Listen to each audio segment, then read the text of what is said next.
2024లో అసలు ఎన్నికల్లో ఎంత భారీ మార్పు వస్తుందని ఊహించావా? ఊహించాం సార్. ఎలా ఊహించావు? ఊహించాం. బాగా జగన్ గారు వ్యతిరేకంగా అందరికి వ్యతిరేకమైపోతుంది.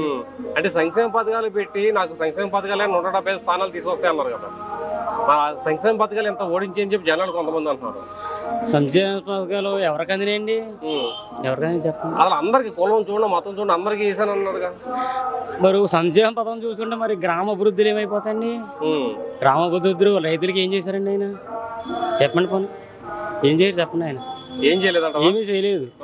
ఎంత భారీ మెజారిటీ టీడీపీ కూటమి ఎంత తెలియకొద్దండి. అని ఏం చేయరు చెప్పండి. ఓన్లీ సంక్షేమ పథకాలు అంటే నేను 10,000 వేసాను, లేదంటే మహిళలకు వేసాను, డబ్బులు వేసాను అన్న విధాన్ని డబ్బులు వేస్తే చాలు నేను ప్రజలు హ్యాపీగా ఉంటారని చెప్పి ఫీల్ అయ్యారేమో అనుకుంటున్నాను. ఏమండి ఆయన వేసి అప్పుడేళ్ళు 10,000 రూపాయలు ఈవేళ ఆయన అమ్మి ముందు రేటు చూసానండి. ఈవేళ ఒక మనిషి వచ్చి 1000 రూపాయల దాకా ఖర్చు చేస్తానండి. ఆయన తెచ్చిందండి ముందుకండి.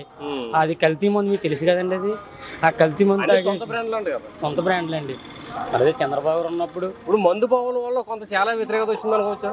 90% అండి. 90%. ఎందుకండి వేస్ట్ మందు అది. చాలా మంది చూసారు కదా. మందు తాగిన వాళ్ళు బాడీ వీక్ అయిపోతుందని చెప్పి, నరాల వీక్నెస్ వచ్చిందని చెప్పి చాలా మంది చెప్పడం జరిగింది. తాగుతాను మందు తాగుతావా? లేదు, మానేసావులే. ఓకే. క్వాలిటీ మద్యం ఇస్తారంట కదా ఇప్పుడు టీడీపీలో. ఏమండి క్వాలిటీ మద్యం ఇప్పుడు ఇస్తానంటున్నాడు. 90% తెస్తానని చెప్పిన కానీ బాగుంటారు. మళ్ళీ మందు బాబులకు పండగనా? మళ్ళీ అంటే అంత అందంగా ఫుడ్ తింటారండి వాళ్ళు వేసుకుని కాతైనా. ఎందుకండి ఇది మద్యపాన్ని నిషేధమే చేస్తున్నాను. ఎవరండి? వైసీపీ. మద్యపానం ఇది ఎలాగొస్తాయండి పైసలు? ఎలాగొస్తాయి చెప్పండి. ఎక్కడ అవ్వదండి. అది ఎక్కడ అవుద్దండి? అది ఎలా సాధ్యం అండి? అది ఎవరు సాధ్యం కాదండి. అది ఓకే. మరేంటి జనసేన బీజేపీ కూటమి ఇంత భారీ విజయం ప్రజలకు అందరికీ మేలు చేకూరు విధంగా 2024 నుంచి మళ్ళీ ఎన్నికలు వచ్చే వరకు అన్ని పథకాలు ముందుకెళ్తాయి అంటావా? కంపల్సరీగా వెళ్తాయండి. వెళ్తాయి కంపల్సరీగా. బాబు గారు ఇచ్చిన మాట ప్రతి మాట కూడా ఎక్కడ తోచకుండా చేసి సముద్రుడిని ఆయన అందరు పదలు తెలుసుకుని ఎన్నుకున్నారండి ఆయన్ని. తప్ప ఆయన ఇచ్చిన మాట ఎప్పుడు తప్పలేదు. పేదలకి ఏంటండి, రైతులకి ఏంటండి, ప్రతి ఒక్కరికి న్యాయం చేసి మహానుభావుడు ఆయన. అందులో మట్టుకు ఎట్టి పరిస్థితిలో అసలు తప్పడండి మాట ఆయన. మహానుభావుడు అండి. జనసేన అధినేత పవన్ కళ్యాణ్ గారి గురించి ఏం చెప్తావు? ఏంటి మహానుభావుడు అండి ఆయన. కంపల్సరీగా ఆయన గురించి ఆయనే గెలవడన్నారు కదా. కానీ 21 సీట్లు మొత్తం నిలబడిన ప్రతి చోటకి ఆయన మొత్తం విన్ అయ్యడం జరిగింది కదా. అదేనండి ముందు అని చెప్పాడు కదండి. మనకిచ్చిన ఒకే ఒక సీటు అప్పుడు నగ్గలేదని అన్నారు.